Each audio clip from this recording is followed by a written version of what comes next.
And I'd like to say, yeah, we are officially live. Sorry about that. We are back. We just have some people about 10, 15 minutes to get on. There was about 60 people online, and we've now only 4. So let's get people. I'm going to send around the email with the correct link. Do the necessary steps to get people to know where to go, and then kind of get more. Yeah. So to go on the site and start the broadcast really right now because we're starting recording. So for those of you who are watching this recorded, or you're here in person, or you're watching live right now, welcome to the VanHack Red Academy webinar plus Meetup. We've been doing a bunch of these now where we connect kind of people in the real world here with guest speakers and also people online virtually. And it's a really cool interaction and kind of dynamic. We're trying to push to connect as many people from there to the tech community here. So we've already introduced, but I think it's interesting again, Colin and Matt from Red Academy. It's a kind of new digital school in Vancouver. I'll let them talk about it more. It's a digital academy. And we're okay, our audio is okay. We're going to do some audio adjustments. Let's see if that works. Is this better from my laptop instead of from? Oh, so maybe next time we just go to webinar or something better. So welcome, guys. Maybe you guys can tell for everyone who's watching from in Brazil what Red Academy is, and then we'll just continue with our conversation. Cool. Okay. So Red Academy is a tech school that is starting here. So we are just took delivery today of 60 chairs and 60 desks. So we have like paper and paint and all sorts of stuff that's in the space at the moment that we are working through very quickly. So we actually have next week the first people coming in for some of the initial sessions, and then the week after we're actually starting our first session. So those are in digital marketing, in UX design, and in coding. Great. Those are the 3 areas. Yeah, you're talking something that I really like. There's the 3 types of people that are involved in the technology world: architects, and then there's a couple others who I don't remember. Yeah, architects, builders, and communicators. Yeah. So you guys have something for all 3. Yeah. Think about it, right? So what what do you guys think that the future of education and careers? Where is that going? Why did you guys open Red Academy? What was that? Where was the inspiration from? Because there's lack of tech talent, or you guys saw an opportunity to innovate something like both? Or what was like the okay, let's do this one? Well, I guess there's 2 trends happening right now. One is that people are looking for like hyper-relevant education. The 4-year model is increasingly becoming quite outdated. I think in parallel to that, you're seeing this huge gap in talent in the tech industry. So while there's also massive amounts of youth unemployment. So there's sort of just this confluence of perfect, the situation was ripe for a school to come out to actually produce graduates that have the tech skills to enter the job market and be able to contribute from day one. So there's a bit of a gap. There's your sort of traditional 4-year plan. There's also tech schools, or sorry, trade schools like BCIT, which is the British Columbia Institute of Technology. But a lot of times it's like, it's not very focused. So you're spending minimum 2 years. You're having to take everything from video editing, sound editing, and they're teaching things that are completely outdated because they're a very bureaucratic organization that moves on like a 3 to 4 year time cycle. And there's reports out showing that 30% of information in the tech industry is outdated within a year. So that means that within 3 years, well, everything that you're teaching is already outdated. So what's the point? So that's on sort of like the high end of time commitment. And then on the really, really low end, there's this new emerging model, which is sort of the boot camp, if you will. And they're 2 months long generally. And I think that, there is a value there for people who just want to kind of quickly get a really brief overview of the skills. But what's happening is that they're trying to teach so much in 2 months. You're going from the full front end development and back end development in 2 months. And it's like going up to someone saying, hey, would you like to be a doctor in 6 months? It's just, it's a bit of an oversell. And the graduates that are coming out of that have a bit of a distorted view of how much they actually know, which is a really dangerous thing to have if you're going into an agency or a larger company. And they're having to have people that are more senior mentoring them, which is a massive resource drain on any company, because you got someone who's a senior that's maybe making 80 to 100,000 a year, spending all their time mentoring this junior. So with sort of, if that's the spectrum of time commitment, Red kind of comes in with that super ultra focused view on, all right, you're going from maybe knowing just a little bit about coding, for example, you taking a look at that stream. In 4 months, if you're only focusing on front-end development, you can really push someone very far along that learning curve to the point where they're genuinely at a point that they're ready to enter the workforce and have some training or further their learning experience on the job while they're not just an absolute resource up. I'd say that sort of the last comment I'll add on that is that a lot of these schools are the boot camps solely focused on just development. But as Colin's mentioned, there's really, it's not just the developers. There's the developers, but you also need people to design things. And if you look at all the great companies that are popping out, it's funny enough, it's the design of them that's actually separating them. Why did Google beat Yahoo? It's because if they understood that all the user wanted was a search bar that they could put stuff in there and then they get a page of the most relevant things. Or you look at Apple, for example. Why is it that Apple is sort of completely blown Microsoft out of the water? It's their design, their user experience is incredible. So if you're not teaching that, you're really missing the boat on a lot of things.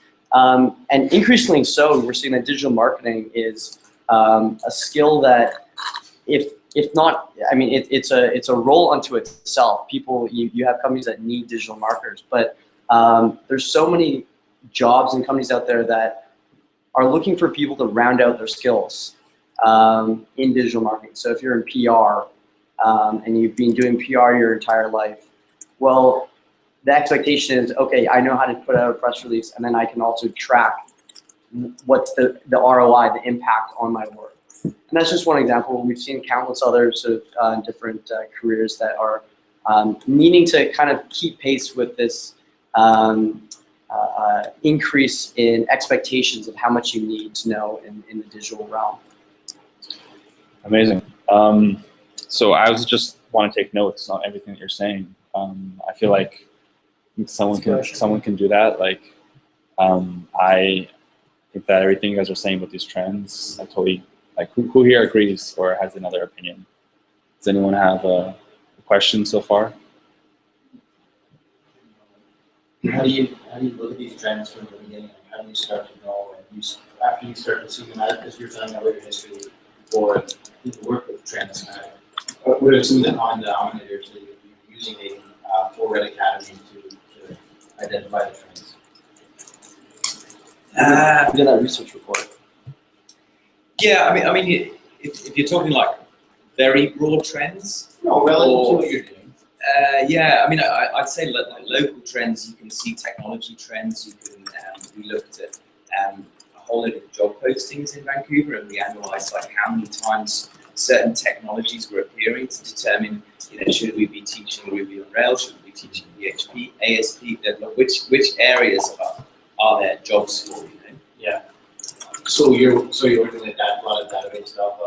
Yeah, we're actually bringing on a full-time analyst, and all they do is they study data, and like not just inside the school, but outside of the school to see what's happening. We have plans to grow into more markets, and that's about studying data and knowing what their requirements are in that local market as well. Yeah, I have kind of two questions. One is referring to one of the ways you guys teach will be doing projects with local. I know there was a tour, someone told me about an Aboriginal web tourism website where there's like 600 websites that need to be developed. Mm-hmm. But like what is the community giving you in terms of feedback now that you're saying, okay, let's say we're going to teach digital media or programming, this is a basic context, that are people partnering up and you say, yeah, we would love to maybe look at your graduates and such a thing. Yeah, so I think there's two things as well. within that. So one is there is lots and lots of jobs out there. There are companies that cannot hire fast enough, and they're not growing as quickly as they could do because they can't hire the people. And in technology, it's a huge problem. There's a stat from code.org where they say, you need 1.4 million programmers in the next 4 years, but only 400,000 are being produced by the education system. So in programming alone, there's a huge shortfall. But of course, for every piece of software that exists, every website that gets built, it needs UX designers, and it also needs people that are then going to bring that to an audience. So, so I would say very broadly, there is huge demand in Vancouver for qualified junior staff that isn't being met. And I would say, secondly, the education space is radically changing, right? Because it used to be you go to school, you get good grades, you go to university, you get good grades, then you get a good job. But that doesn't happen anymore. You've got 15% underemployment now. So the strange thing is you've got all of these jobs and all of these young people with degrees, but the degrees have taught them geography or philosophy, and tech companies don't need philosophers, they need programmers. Yeah. You know? Can you speak to the correlation between the demand for developers or just talent in tech itself and the model with expedited education, so studying 12 hours a day and tends to get the skills sooner so we can meet the demands? Like, what's your kind of thinking on that? My thinking is definitely like, if you spend, it's $50,000 typically for a degree in Canada, right? Like, so you spend that, that's including your rent and all sorts of, there's something that's, the CDM, the Centre for Digital Media here, 1 year program, $50,000 plus they say $30,000 extras, $80,000 for 1 year masters, and they don't even teach coding. Yeah. So when I see that, I think that this is all one big scam, and it makes me feel kind of annoyed that running a digital agency, I know that I can bring in somebody with basic coding skills and get them up to the standard of a junior front-end developer with HTML, CSS, JavaScript, in a 3-month process. But it's not about this old model of learning where you have the professor who stands there, waxing lyrical about all of their knowledge and that they're the expert and everyone needs to write it down and then we'll test them. It's about getting people working in real world environments, right? So in team environments, working on real projects. And yet, Red, we've got a real thing. We've got lots of community groups out there who need websites. So it's an obvious thing to say, okay, well, we'll bring that project in-house. We'll make that a project that people really work on, and it'll get, UX designers to do the IA and all that stuff. Yeah. Then it'll get built by developers in a WordPress environment, and then our digital marketing people are going to get on the social media and start to build out strategies. Yeah, so it sounds kind of like I realized in the apprentice format, but do you find it more scalable to give up a high density of skills now and then send them out into the real world and they can develop on their own with real jobs? So I think that's a great question. I think that traditionally it's always been like, okay, you do this education and then you're ready. And now you go and get a job as an expert. And the reality is that technology moves very, very fast, right? So if you get into work and you think, okay, now I'm good for life, then that's not going to work, right? So our model as well is about placing those juniors and then providing ongoing support. It's an ecosystem approach of saying there's students who are here who don't have jobs and they are missing some basic skills that we can get them throughout our process. We partner them with the companies, and then to bridge that gap as well, there's additional training and support that's needed throughout that process so that you don't stop learning. I don't stop learning. It's kind of with this technology world that we live in, it just keeps moving. So what are you guys excited about for your launch? I just add one more point to that, which is that so on Sundays we have something called Sunday service, or sorry, Sunday sessions. That's church. There's a comedy group I go to, which is, anyways. So yeah, Sunday sessions, and the whole idea is that a lot of times you're going to be learning new sort of brand new technologies on your little hacker problems that you're sort of putting together certain things. Or maybe not, maybe it's just you're working through your course material. But the idea is that we're bringing everyone in, making our space, our school, like a co-working space on Sundays. We have mentors coming around, so you are able to sort of learn the things that are absolutely bleeding edge, with sort of that mentorship support on Sundays. And then the other piece is that we have this beautiful event space that's like can fit 60, 70 people. And we're gonna have all the most current sort of technologies being put forward in presentations through meetup groups through that as well. That's amazing. So, Yeah. like, it does sound exciting that you're on, but like, what's your clear mission? Like, so you know what the community is doing, you're seeing, assessing what's going on, and what is the impact that you're looking to make in filling those gaps and bridging? I think we've kind of said that the success of the school is measured in the success of the students. And I think, like, I look forward to the day that I sit down with one of our graduates who started a company, who's coming back saying, okay, I need a front-end dev, I need a UX designer, I need someone to manage our social media. We're like, okay, I've got people for you. Because it's an ecosystem, right? Like, it's really like, I think that how I see education is about, we're all essentially like plants, we're biological matter, right? We're made of seeds, quite literally. So if you have a garden, you want to have those seeds grow into the things that they want to be naturally, right? And traditional education system is like, we'll put you all through this system and you're all going to come out as trees. Yeah. You know, not everyone's a tree. Some people are trees, some people are bushes, some people are flowers, whatever. But we want to see those people grow and support in the direction that's best for them. Yeah. And then, you know, go and start a garden of their own, you know? No, that sounds extremely exciting. So, in turn, what are you offering people? Why do you recommend people take your program? Why are you looking for students right now? And what do you think you're going to be able to do to change their life for the positive? And everything you're saying is positive, but reflecting more on it. I think, you know, the biggest satisfaction I get from having run an agency is seeing people come in super junior and being a bit unsure and going, not really sure what I'm meant to be doing. And, you know, like 2-3 years later, being like lead developers, getting really good salaries, taking holidays, starting to plan for weddings and mortgages, and seeing their lives being put together by really the skills that they've developed. So I think education is kind of such a cool space to be in. It's just super rewarding. I mean, it's an endless, you know, those million developers. We're not going to produce 1 million developers. Yeah. Like, we're not even going to be like 1% if we tried after our hardest, you know. So you know, we're maybe 1%. But I think that's it's just like it's limitless, the amount of work that can be done in educating, and it's good for the students, it's good for the companies, and the more people know, the more everything grows, the more they'll hire more juniors. It's just like about the health of the overall, you know, ecosystem. So if I happen to know a Brazilian that wants to kind of get a job in the tech space, you program to help them?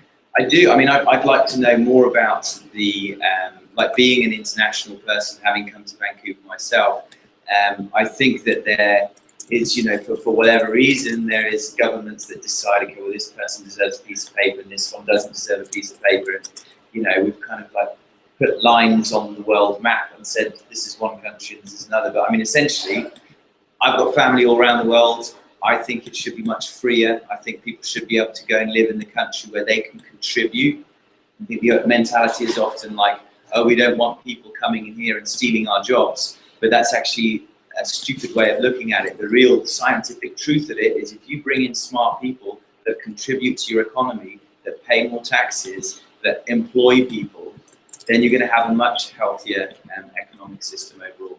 So I'm all for, like, yeah, I'm a very, like, family in Australia, Holland, the Middle East, moved around a lot as well myself. So I would like to facilitate that as much as I can, for sure. Yeah, before you were telling us a bit about your history, personal, and then a bit about Red Academy, I want to hear about, you know, more about Red Academy and, you know, giving yourselves the story in there. At the beginning, but maybe we can do it again. I'm just taking notes because a lot of people wanted me to translate it live. Okay. So I opened up a web and I put it on the thing. So if you guys want to help, we can like translate so people can understand real time. And we have some people on Periscope visiting us. So We're using all technologies. we're Should you help 360 us? degrees. I'll bring my laptop. Thank you. Thanks, Leo. I think I put it on edit mode, but if I haven't, then let me know. Can find and edit, yeah. Let's see. We have other questions too, if we ask those. Yeah. Okay, so yeah, I want to know like how important is the cover letter and what's in the text phase to the job in your opinion? The cover letter is your portfolio. I scan I will scan an email for a link, and then I'll click the link. I don't even look at letters. Like, I mean, if somebody has made extra effort and said, and you know, like, don't make spelling mistakes, you know, because it's that eye for detail. But the portfolio is everything. Like, that's all I look at. So like someone's personal website? Or, Yeah, personal website. Yeah. So that's, Do you think work experience or international work experience would be valued here in Vancouver, and how it maybe they demonstrate that, or where would its importance stand? I think in the working world, I would say, personally, I look for international experience. I think from a design standpoint, exposure to architecture, font types, like fashion, art. Like we have an art gallery here in Vancouver, but it's got like Emily Carr, and then once in a while it'll have a traveling exhibition. But if you've been to the Louvre in Paris, and you've been to the Museum of Modern Art, like then you start to, you know, especially I think in the design world, like the more exposure you've had as a designer, the more that's going to be a benefit for sure. Yeah, fair enough. That's true. Like that diversity is very, very good for perspective. Can you tell us a bit about the courses you guys offer? Sure. So we have 3 different courses, or streams, and 3 different ways of taking that. So our 3 courses are in digital marketing, in web development. So in web development, we have our intro course, which is called Web Development Foundation, and that's basically just getting into HTML, CSS, responsive web design, Git, JavaScript, jQuery, and then we do a little bit of wireframing in there as well. So it's all very, I mean, we condense that into 20 classes. And then when you sort of have that level of skill set, you can get into our front-end developer class. And that's a 3-month-long period, and that's when you're getting to some more advanced technologies like Angular, for example. You're going to be a pretty freaking good JavaScript developer by the end of that 3-month program. And then on the 3rd stream is our user experience stream, and that's getting into sort of the full cycle of user experience, starting from user research to then sort of building up personas, then getting into sort of like a card, sort of like, you know, how are we going to do the information architecture, and then into like all levels of fidelity for prototyping. And then, so I mentioned we have our 3 streams and our 3 ways of taking the classes. So we have, starting July 13th, our part-time classes, which are 2 nights a week from 6 to 9. And you also have the option to take them all day Saturday. So it's 6 hours a week. So you do 2 nights for 3 hours a night, or 6 hours on a Saturday. And that's for 10 weeks. We also have our summertime programs, which is full-time for 4 weeks. And it's effectively those 20 classes condensed into one really intensive experience. And you're getting a lot of that's awesome. And then, so with the summertime program, where you're taking it full time, you're getting a lot of supervised lab one-on-one time with your instructors. Because one thing we actually haven't mentioned is that all of our classes have a 6-to-1 student to teacher ratio. So that's pretty, I mean, that's unparalleled. Nowhere else will you receive that. So when you're actually working on projects, the amount of feedback that you can get in just one day would be like on par with, you know, the amount of learning that you could try and cram into maybe a month of you trying to figure things out yourself. And then the last one, which starts in September, this is the real sort of meat of Red Academy. It's called our professional programs. That's where there's a bit higher bar to get into it. So for user experience, there's some base level design sort of portfolio that we're looking for the web developer program. There is a code test for it. And the idea is that we don't want to spend too much time in this very sort of kind of elite program covering some really basic concepts. We want people that are coming into there ready to really start tackling some more advanced things. Yeah. So how did you come to, like, through your research and through your stuff, where do you find is, like for video games, this is a question, do you find that there's a lack of people that are deployable? Or? In Vancouver for the gaming industry. Yes. We won't focus on gaming, but there are a friend of mine, Joe. He runs Think Tank Training, and it's a gaming think tank. Think Tank Training. I think it's tttc.ca. But they produce awesome gaming developers, and it's a whole world of that's a whole world of technology, right? And I think if you go to their school, it's they've designed stuff in the school itself that looks like a video game, and everything in there is Are you on about this page? creating 3D environments, Webinar about notes? gaming characters, and how to build a storyline. And it's a whole art form in itself. Our coding classes are focusing on web technology specifically, right? So how do you design beautiful interfaces? How do you, websites, web applications, a little bit of app development stuff as well. Yeah. So you're opening a school. I don't have it now. What's your name? What do you think the environment in Vancouver is like for those industries? I think they call it Vancouver like the Silicon Valley of the North, and there is a big, so Christy Clark, who's our provincial boss, whatever you want to call her, there was a big push for oil and LNG. That was the big, they hung their coat on this issue, right? They said, we're going to make lots of money. And then, unfortunately, in Russia, they built a big pipeline straight to China, and that's going ahead. And on top of that, solar is doing amazing things, right? So the actual expected demand for that LNG and the jobs it will bring and all that oil-based stuff. It's also like, obviously, like it's not a clean technology. Most people in younger generations, oil, realizing that it's not a great issue to be hanging their hat on, right? Well, they're looking for something else. So they want the new puppy, right? And so what they're focusing on is now technology. That's their big thing. And you see just suddenly in the last few weeks, even a change in tack as to what the provincial government deems to be their #1 issue.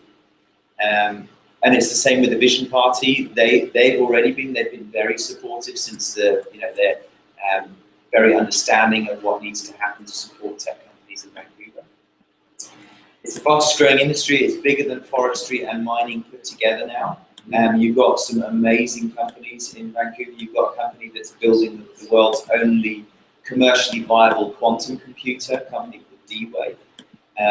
What they're doing is like absolutely astonishing. It's they have a processor that can do calculations, complex calculations, up to 100,000 times faster than the fastest supercomputer that we've ever built. So it's something that could take the fastest supercomputer in the world 500 years to do. It could do that calculation in 100 days. It's certain types of calculations. It's kind of weird, crazy stuff. Like a lot of physicists like quantum physics. It's magic. It's kind of like it's a 1 and a 0, and we don't know how, but we can see that it is doing that. So that's happening here in Burnaby. And and then you've got Slack, which has obviously just become like in 1 year became a $3 billion company. You've got Hootsuite's a big player. You've got like a whole load of like software companies that you think, oh, I think I've heard of that. They're like 200-300 people. You've got Clio that's growing really fast. You've got Bench. You've got A lot. Forgetting a load. Unbalanced Mobify. Yeah. I think you didn't mention Hootsuite yet. Yeah. But And there's a really, really vibrant startup scene coming out of Vancouver as well. It's really neat to see. So you have like, you've got the full spectrum of types of companies that should be in the tech industry in Vancouver. Very much like Silicon Valley. What about motion graphics and like film and stuff like that, like 3D design for films? I thought Lego Movie was made here, and then Sony Digital Works is opening up. Some is made here, but part of the industry moved to Montreal and Toronto because of taxes. And some stay here. Pixel goes in Canada after a while.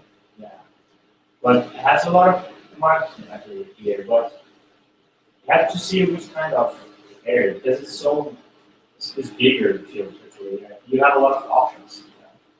Yeah. So motion graphics. Theo asked that question. Let's go through some questions in the audience online. How do Canadians take Brazilian professionals in general? What's your guys' opinion of Brazil? I haven't Put you been on the to spot. Or of Careful, Brazil. we have the majority. Yeah. Yeah, so this is No, not a loaded I question at worked all. with a Brazilian, Thiago. He's a lot of fun. Like he's definitely like he's definitely on the fun end of the spectrum. I think like seeing from what I've seen of like web technology and design, I think it's actually quite an advanced country. Like internationally, there's definitely a good eye for design. Yeah. What about you, Matt? I can't say I have too much experience to It's a comment very on. safe answer. Well, I can make something up, but Well, let's talk about the stereotypes. Like, what do people stereotypically see from an international, not just Brazilian, but an international employee? Like, are there any negative connotations? If so, why? If not, why not? How do you see Vancouver as a global tech hub? I mean, I think like for me, when I arrived in Vancouver, I did notice there's an element of like, they don't care what you've done somewhere else. Like, there may also be an element, like if I'm completely open, I think that there's an element of like, these people are international, we'll get them a bit cheaper. And there's an element of that, right? That's just, it's not quite right in terms of the power balance, but I had to do that for 3 years. I had to sit there and say, yes, boss, you boss. It's part of the dynamic, I think.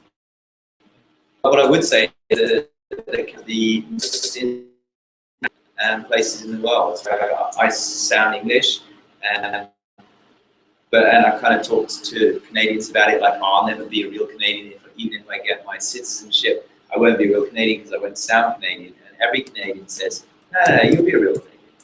You'll be one of us. You know, so it's, I would say, super interesting. Like in the world, I'd say the most integrated country, and will only become more like that. There's only 30 million people here. And we need a lot more people. Yeah, It's a big country. yeah. So yeah, there's about 250,000 new people that get PRs in Canada every year.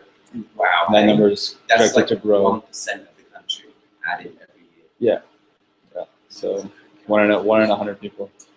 So the market grows by 100 people. Anyway, so let's take some questions again from the audience. Someone wants to know, like, what are the top tech skills that are most needed in Vancouver? Like, what skills both on the front end, the back end, maybe social media side in general, are kind of the highest in demand that you've seen? And how can someone get into those skills? I'd say coding-wise, it's like your front end, right? JavaScript is 80% of tech jobs use JavaScript. Well, JavaScript is like number one. And I would say the discussion around Ruby versus PHP versus that whole thing, like PHP is still like the number one web technology. It's 40% of the internet is PHP. Nobody even talks about ASP and .NET and Microsoft technologies, kind of like, except if the company is like specifically built everything already in that. It's legacy. Microsoft is actually right next door, right? They just like share a building with you guys. Oh, then in that case, ASP and .NET really right. They're listening in on us right now. They're here. Yeah, there's Bill. They're the next door. Well, this is on. Yeah. Security guards. Yeah, it's okay. So front end, what you need is JavaScript, and then what else? How about like Node.js or Angular or other HTML, CSS, like general design, graphic. Yeah, definitely Photoshop. HTML, CSS, all the JavaScript libraries. Yeah. Yeah. Cool. How about like for the designer? But well, I mean, I think the big thing that you're starting to see is that visual designers and UX designers, that's starting to become the same thing. Like, and if you're a graphic designer that doesn't understand UX, you've got to make that cross into that space, right? It's because there's just, I mean, there's so few things that are just like packaging or posters or even like outdoor. Like nobody reads newspapers. So When those ads, like, I was in university getting with the lab, I worked more in the agents there. Well, it's different because when you're graphic, you have your canvas is only that, and when you go to web or any mobile, you have to think about interaction and how the user is going to think. You know, don't make me think it's like one famous book. Yeah. So you have Yeah. this is a very good point for a start, and make easy. And website has to load like less than 4 seconds. Yeah. Nowadays they say, oh, your website has to load less than 2 seconds because the internet is fast and fast. So you have to analyze. You cannot put a lot of images. You know, it's cool, but sometimes it doesn't work for your market. Like your that's like a company for I don't know, finance. You don't put in like all the splashes and animation. It's not for this market. It's Yeah, all yeah. analog. Something like that. Yeah. I hope that's all. And what about for the back end? Like you talked about Ruby, PHP, all these other web technologies. Like what about database and infrastructure and these kind of things? Like, I mean, I and think mobile, I think we should talk about as well. Yeah, I mean, our programs focus very much on shorter programs, right? We're starting with 3-month professional programs. So that means that with the foundation, you basically got 4 months of education. So I think getting a junior front-end developer that's like, okay, I need to get this, I need to move it across the page. That stuff you can learn in 4 months. Can you become a good back-end developer in 4 months? No. No, you can't. And I would say that there are these bootcamp programs that are delivering like I'm not going to name any names, but there are a lot of boot camps that say you can become full stack in 8 weeks. And from someone from the industry, like hearing that promise being made, it's kind of like disrespectful and yeah, it's dishonest to say that. And so I think that the where Red ends up long term is we're focusing on front end development and we're not concentrating on any of the back end programming because it takes a long time to learn that properly. But I think like our level 3 programs, which is what we're working on for next year, is to get a proper 1 year or 18-month program that actually goes through more like a comp sci approach, but not necessarily as in depth into some of the stuff that you might really need to know to get working. Very cool. So you're going to kind of build up the person interested, someone who knows nothing about the internet. How do they get online? I mean, I remember I created my first website with WordPress, and we still use that. And you guys teach WordPress. Yeah. Can you talk about maybe the advantages of WordPress for someone who doesn't know how to code and how that can help them now be a person that's online and like has a web presence, e-commerce or whatnot? Yeah, I think like again, WordPress is 70% of all CMS-driven websites at WordPress. 70 million websites. It's obviously like the most widely adopted tool. It's really simple to use. It's really good on SEO. Yeah. So like you can create visibility really quickly. Lots of plugins. So if you don't know how to build something, you can just buy something for $30 and stick it in there. It usually works on most devices. Yeah. And if it doesn't, you just uninstall it. Yeah. Send an angry email. But yeah, no, it's really easy to use, and I think that's if you were 15 years ago, you wanted to build a big e-commerce site, you'd spend $500,000. If you want to build something quickly now, you can go on Shopify, you can buy a site, and you pay for the license, and you're up and running. So I think it's more about knowing how to make, like, how to have a business online than really specifically knowing a tool set. Because, I mean, in my case, it was like this. I learned more how to use the web to grow what my ideas are, not necessarily build an app that has a certain database with a specific kind of thing and like be really focused on the how. It was more like the what and the why, and most importantly, this is the who. Like, who do I want to impact through my web presence? And then out of that, you can just kind of create it with many different tools that are constantly evolving, and you're always learning about it. But maybe we can finish on the whole art of digital marketing, because I think that's something that's super interesting, changing rapidly. I remember when I was at university, and I studied at was known as decent school, but they taught me the 4 Ps of marketing. And it was like 2009, and I was like, what are you talking about? Super. Yeah, what is the 4 Ps? It's something that was created in the 60s. You guys all seen that Mad Men episode where what's your name goes to ask for the professor, and he's like, yeah, we're in the 4 Ps. And I'm going on a rant because now marketing has changed so much. There's so much data being created. so much information you can leverage. What do you guys see as like the cutting edge of digital marketing, and maybe what are the trends that you guys are excited about? I mean, I think everything is like increasingly social, right? So social media analytics, because the nice thing about digital is like, if I'm a business and say I can sell this for $1, or I make $1 profit for every one of these that I sell. If I go and buy some TV ads, or I buy like, you know, on whatever offline ads, I have no real understanding. My sales might go up, but I don't know whether it's TV or whether it's a bus ad or whatever. So what you're seeing is like a lot of the digital stuff is very, very trackable, right? So Google Analytics, so if you're any kind of online buying, you can say, oh, that many clicks, that many conversions. I spent $100 and it made me $200. As a business, that is the one piece of information that you want to know. So you go, okay, now I spent 5,000, so I can make 10,000.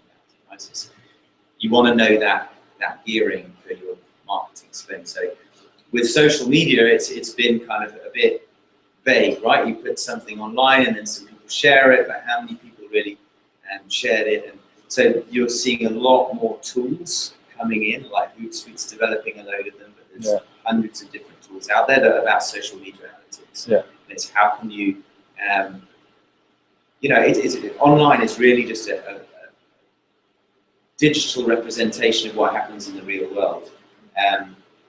Like, for example, why did you buy that phone? Why did I? Because I don't like Apple. But why did you pick that one, or what was the process? No, probably it was, and I know I was doing Facebook, and first I had when I Googled LG, the next second was in my Facebook page, LG stuffs all around my page. So I started realizing which one was the best cost benefit among these universe. I want LG, but why LG G3 and not the G4 that was done? And then I was trying to make my balance. I saw some testimonials, and then I had my decision. Converted. Yeah. So it's really that whole process is like you start by searching, then you'll go to review sites, then like they'll start noticing that search behavior, they'll start advertising on your social media feed. Yeah. But I mean, the good thing is that you can't really fake it, right? Like, I mean, you sort of can, and people will try to, but at the end of the day, it's about, can you deliver a great product or service? And if you can do that, then people will talk about it online, and then you'll sell their products or services. So it's kind of cool that it's, you know, that transparent. Cool. And you guys teach what specifically, Facebook analytics or all Google analytics? You'd have to ask Katie, but it's all social media analytics, and she's so Katie's run a number of startups herself. We've got the old director of community from Hootsuite teaching the evening program. Nice. And the guy that was like the digital marketing manager for Best Buy, as really? to HSBC, like Cool. running all of the Do I know paperwork him? stuff. Maybe? Ronnie Tajan?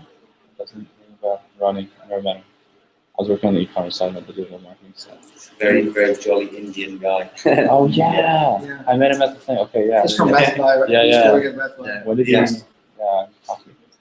Interesting. I want to get his name of the company. Yeah. So, what about LinkedIn? How important is that? You talked about your portfolio website, but do recruiters or do you guys look at LinkedIn at all? Does that make a difference? I think the portfolio is important to see the work, but you will look at LinkedIn to see whether anybody's left any reviews, because nobody does reference checks. Like, that's the truth. Like, as an employer, you get references, but you're not going to phone up somebody, or even I've never done it.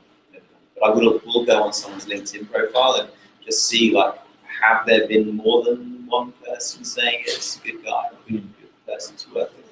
Cool. It's So also a really good reputation. tool to find people if a company is actually looking. Right. So that's another good point.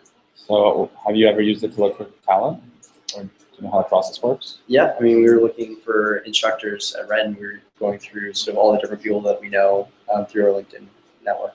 So, if someone connects to someone in your network, like me, then they connect to you guys, and it kind of goes from there.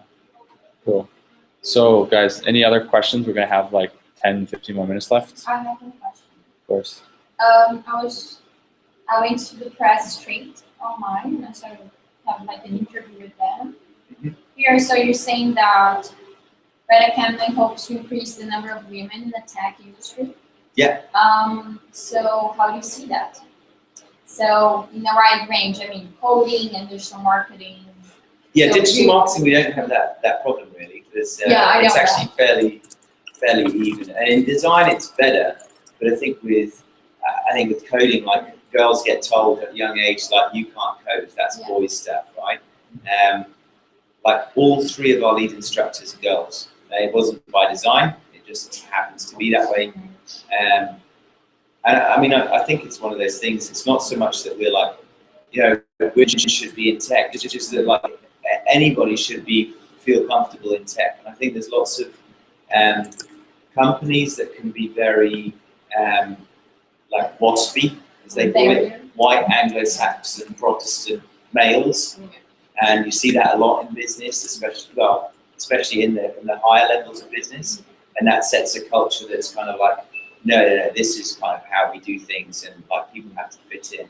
And I think modern companies, you know, Google or Facebook or any of the successful, great companies, they simply just say like everybody's welcome. We want anybody from any gender or background, whatever, to feel that they're welcome here. So our school isn't like, you know, women power or whatever. It's just like everybody's welcome, and we happen to have a predominantly female staff. And the other major investor is a really powerful woman from Toronto, and does a lot of promotion of female, promoting women in tech.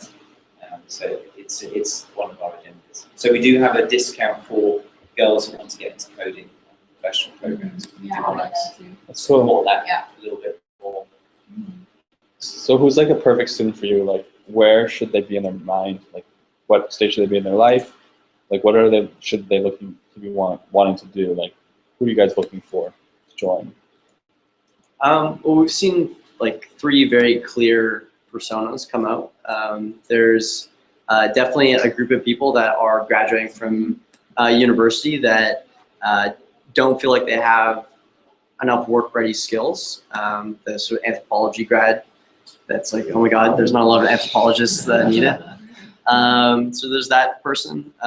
There's someone who is in their career that's looking to maybe make a change or upgrade their skills. So I mentioned earlier that we've been approached by a couple people in PR that are looking to upgrade their skills in digital marketing because it's a new skill set that's required of them. And then I'd say that, and in there's also a lot of people who might not be so pleased with their current job, and they see an opportunity again in the tech industry to become someone who's able to be very autonomous and creative. And you look at sort of the job satisfaction numbers within the tech industry, it's insane. It's like 85% of people are either happy or very happy with their work environment and sort of their work life. And then the third is entrepreneurs. So Ilya, you're mentioning this of how you kind of were just trying to learn how to use the web to see your ideas realized. There's a lot of people that are looking to get those tech skills to either build their business or better manage a tech team themselves. Is it easier to open a company here, like if you're an entrepreneur, than from other companies? What's the process of just like opening in Vancouver or Canada? Canada, Vancouver. I mean, Canada, it's a fairly well-supported ecosystem. There's a number of different things like Spring, for example, where representing the green. You guys Yeah. are right with Spring is green. Yeah, it's like if you have a great idea, so motivation, the gumption to sort of create your own company, people will, this would be my experience, do as much as they can to help you support you to be successful. And I think a lot of times, support and sort of having the right connections will take you so far. But if you couple that with having the actual right skill set as well, then that's a winning recipe. Nice. So are you guys going to be having any kind of courses for entrepreneurs, or just like these skills? Well, I didn't think of all our secrets, right? Let's talk about that. Awesome. We do have on the site live right now, sort of get live or Shopify, or so you get your. Anyways, it's effectively it's a 5-week course where we go through the whole steps of sort of defining the business model to sort of creating your first Shopify class to creating the digital strategy to then get that shop sort of out to the people that's your target audience. That's awesome. So then the managing of it. So it's a condensed version. So it's only 5 weeks, and you're getting the essentials. That's perfect. It's all about that ROI, right? And Yeah. I love how you guys focus on that as digital marketers, because I feel like a lot of people just get lost in the actual product, which is a great thing to worry about. But at first, you need to know the numbers, converting, and how the funnel's doing. Yeah, it's really cool. Like, there's no other school that I know that teaches funnels in Vancouver. So anyone wants to do something like that, could be a good idea. One other thing, like so you look at people that like either don't have skills or can't find jobs in their own industry. What are the salary ranges that you are tied to the things that you teach for upon graduation in those industries, given the huge demand and all? I mean, I think in the programs that we're creating right now, I think I would say that the entry level, like 45 to 55, depending on the company, is typical for like an entry level coding position. I would say with the digital marketing thing, it can be different because some people have got already a lot of marketing experience, but they're then now adding this digital marketing skill set onto it. So that can be hugely different. And that can be like proper entry level, like literally, we need someone to help us with our social media. You're also seeing a lot of people that are like, you know, doing $25 an hour and they're going around working for different businesses and doing social media management. Is there a rise in the kind of contract worker? Is that a trend you guys are seeing? For sure, you see co-working spaces. Yeah. Like, it's that whole idea of like, if you have a company, like the last thing you want is like, you know, hundreds of people on your books. Yeah. If you have, especially if things are project driven, things move really quickly now. Yeah. So you want to be able to like hire up quickly, and maybe you only want somebody for 1 day a week, Yeah. 2 days a week. So that's actually a really good way of doing it, especially small companies with different skill sets. So they're not going to like now bring in all these people on staff. So Yeah. I think the really cool thing about the front-end developer course as well is that it's really like, it's the perfect course if you want to become a freelance web designer, or web developer, say, because there's not that many jobs for people to be a full stack developer that's at a junior level, because not a lot of people are willing to give their project that you're building front end and back end to someone who is so green to the industry. But there's so many people out there. Everyone needs their own website. And if you're building a beautiful website that has all the functionalities in the back end taken care of by WordPress, if you're not getting employed by one of the large companies in Vancouver, there's an incredible amount of opportunity out there to do freelance on yourself. Yeah. For yourself. Yeah. It's great. Awesome. Any And other this questions? thought maybe you can use for digital marketing too. Yes. They need to be in social media too. Awesome. Let's see if there's any last questions from online. We got maybe 7 or 8 more minutes. So we're talking about opening a business. We're looking for that. How about GitHub? Is GitHub important? Just quickly, yes or no? Very Yes. important. Awesome. Cool. GitHub's important. What are like the 3 or 4 things that are super important for someone to have for you to consider hiring them? Like personal website, LinkedIn, GitHub. Is there 2 or 3 other things? For a coding position, or Yeah, coding or marketing. I mean, the thing that I'm now hired for is about well-directed energy in that person. So, like the team that we put together, they have sort of very, it's a combination of different people in the room, and like a high-performance team tends to have kind of like high energy levels and also positivity and sort of like the can-do attitude. But I think if you, so number one, like, so it's like attitude is the number one thing. Like if somebody's like, I really want to build cool stuff, or I want to make something amazing, that is worth more than somebody that has lots of experience, but it's just like, you know, I'd rather have people young and hungry than have people that kind of like, earned my stripes, I don't need to work hard. Nice. Yeah, because you're trying to build something pretty big, right? Both yourself and the companies you guys are going to create. Yeah.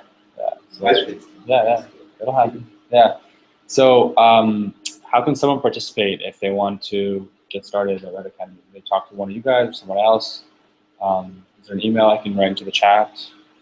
Well, I would say that you can go into the website and we have sort of the apply now button. So that's the first step in actually getting enrolled in the class. But if anyone has any questions, feel free to reach me at matt@redacademy.com and answer any questions there. We have our sort of course overviews, which is just a 3-page PDF document, which I can send to anyone that has an interest in a specific class. Yeah, I'd say check our website or email me. Pretty simple, straightforward ways. Okay, great. So anyone else in the room have any questions? I have one. Yeah, please. So techvibes.com, I was checking, and it says you'll be offering free digital course, I don't know, from July 6th to July 10th.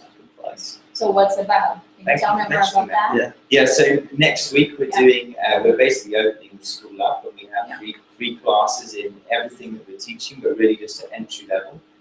So with digital marketing, a lot of people are like, oh, I don't know what that is, or I think it sounds too technical, or so it's really an opportunity. Like we have, I think, still spaces left in a lot of those things. So like if people are interested to come and try a class, if you want to know what UX is, or you want to know what kind of coding courses we're teaching, then just come in and say hi and have a beer with us in the evenings.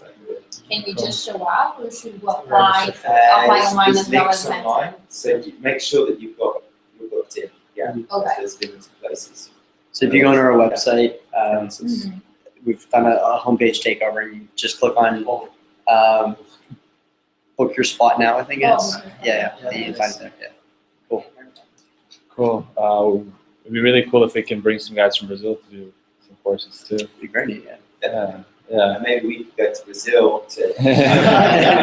We're having a tour to Brazil in November, actually. So we're gonna be at CASE, which is the biggest startup conference of the year in November. Oh, wow. So yeah, it'll be for like 3 days in the first week, and we're gonna have a Van Hack booth, and we're gonna try and showcase a couple of Canadian companies there at the booth, and we're also helping a couple startups come down. I'm down to be one of them. So we'll be there, and if you guys want to come, November, Brazil could be a nice time. It's summer already. I think we'll have to go past that way anyway. Yeah. It's kind of on the way to where I was thinking. Yeah. Yeah, that sounds great. Cool, but worst case, we can do like a webinar from there to here. All right, so I guess the last thing I want to say, e acho que eu vou falar em português para as pessoas entenderem lá dentro na internet. So I'm going to speak in Portuguese for like 5 minutes. Please. Okay. Primeiro, queria ver se vocês estão me escutando na internet. Oi, pessoal. Vocês estão entendendo meu português? Só para... Tá ok? Então, a gente está querendo trazer alguém do Brasil para fazer um mês aqui em Vancouver e queremos fazer ali como um exemplo de que a gente pode fazer com todo mundo ajudando em transformar a vida de alguém em pouco tempo. Durante esse mês, a pessoa vai ter um tour personalizado da cidade com a gente. Vamos para Seattle, vamos para Rocky Mountains com West Track. E também vamos ter aulas práticas de inglês, aulas de inglês para IELTS, meetups igual a Alessia aqui, várias, cada 2, 3 semanas, 2, 3 por semana. E outra coisa que a gente está fazendo é abrindo uma rede de apartamentos onde já moram empreendedores, ou programadores, ou designers canadenses, que tem um lugar para a pessoa viver com ele. Então a gente está criando um novo tipo de homestay. Homestay do Van Hack, coisa assim, homestay startups. Então, vamos ter uma pessoa que vem para cá em agosto já, o nome dele é Francis. E também vamos ter várias outras pessoas, já temos várias pessoas aplicando, e isso vai só crescer nos próximos meses. Mas para quem está me escutando lá na internet, o link é vanhack.com/intercâmbio, e você pode ver como entrar na rifa. Então, você pode pegar pelo menos, tipo, 25 até 100 reais para ganhar essa possibilidade. A gente precisa vender, a gente não quer ganhar dinheiro com isso, a gente está querendo vender até fechar nossas contas. Para a pessoa já vir para cá e não gastar dinheiro, não tem nenhum custo sobrando. Então, se você vai para esse link, eu espero que você gosta, e a gente vai tentar trazer alguém para cá e depois criar uma funil para trazer brasileiros para Canadá. So what I was just saying is that we are creating a new kind of way for people to come to Canada, where they can live with a member of the Vancouver tech community, kind of like not a homestay, but like an Airbnb with the guy who's from the community or girl. We've closed our first one. It's going to be right on Main and 7th, and trying to like position 5 or 6 strategic places. So if you're the only one with a couch, let me know. And we're going to be doing a draw. So to launch VanHack Intercambio, which is our exchange program, we're doing a draw where we just want to cover the cost of flight, a month of English classes, a month of meetups, a month of like tours, a month of homestay. If we can break even on that, then we'll have the person come, and we want to try and set them for August for them to come in like September, October, or another time whenever they want. But I guess it's been really cool. Like, people have been asking a lot of questions. People are excited. What do you guys think? Like, kind of last question. 3 to 5 years is going to be like for the Vancouver tech ecosystem. Like, what do you guys see specifically about the city that might be unique on a global scale? And why do you guys think that people should come to Vancouver to learn about tech?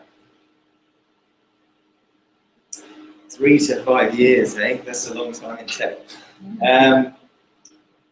I mean, I think the tech scene is already the biggest industry. Like, you're seeing these fast growth companies. Like, so where are they in 3 to 5 years? I would say, you know, the Silicon Valley of the North thing. I think that's very very likely to happen. I think Vancouver is a beautiful city. I mean, it's the most beautiful city in the world, according to many. So, I mean, I think there's definitely going to be political shifts here that place much more emphasis on that. And once people start to realize how much economic power there is in the tech sector, and much more so in in oil and some of these kind of older resource-based ideas. So yeah, so I think we'll see it growing a lot. Even in the 6 years I've been here, it's changed a lot. Yeah, awesome. Cool. Any last questions from the audience? Okay. Thanks, guys. Thanks, everyone, for participating online. Obrigado a todo mundo. A gente vai terminar aqui. Um abraço e tchau.